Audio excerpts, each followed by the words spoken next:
Why does God allow suffering and evil?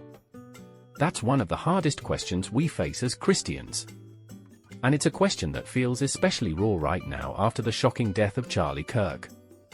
No matter where you stood politically, his murder on a university campus shook our nation. People were stunned, angry, heartbroken. And yet, what happened next was powerful.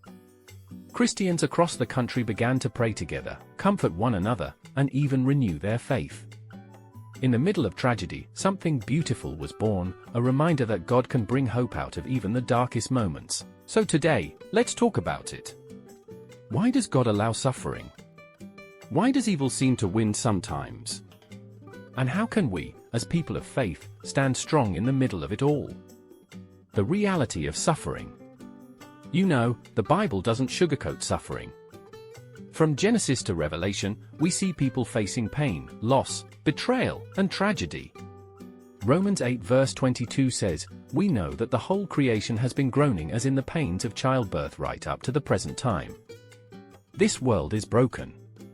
Sin entered in the Garden of Eden, and ever since, suffering has been a reality of human life. That doesn't mean God caused the evil.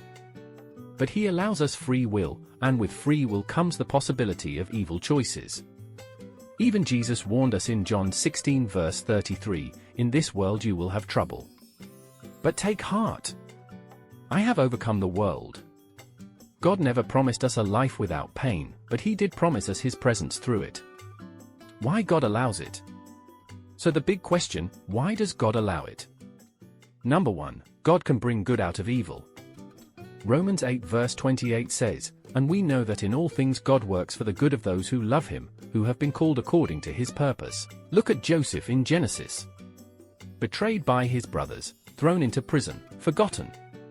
Years later, he told his brothers, "You meant evil against me, but God meant it for good." Genesis 50 verse 20. Number 2, suffering produces growth. James 1 verses 2 to 3 says, "Consider it pure joy, my brothers and sisters, whenever you face trials of many kinds, because you know that the testing of your faith produces perseverance." And number 3, suffering points us to our need for God.